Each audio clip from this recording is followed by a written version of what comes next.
Булчуңеттер менен байланышкан ткандардагы стресстен улам пайда болгон бул оору менен ар бир адам өмүрүндө бир жолу ооруп көрсө керек. Жөнөкөй эле кыймыл-аракетте бел зыркырап ооруп, кыйнаган учурлар кездешет.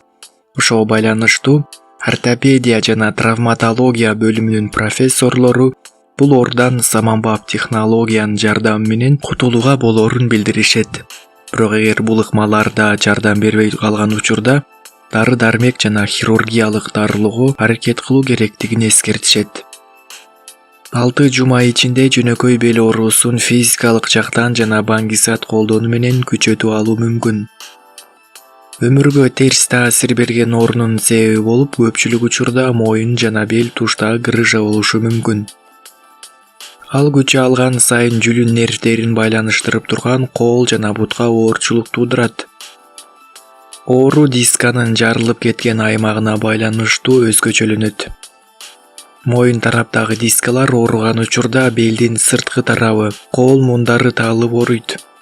Бел тараптагы дискалар грыжа болгон учурда буттар жана буттун булчуң эттери талып оорушу мүмкүн. Микрохирургиялык ыкма. Азыркы заманбап технологиянын жардамы менен эмделүү дагы да жеңилдеди.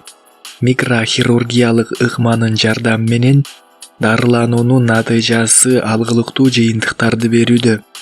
Өтүшүп кеткен учурда микроскопикалык же болбосо инструменталдуу хирургиянын кийлигишүүсү менен дарылоого мүмкүн. Мында бейтаптын каалоосу менен тийиштүү жардам жана эмдөө көрсөтүлөт.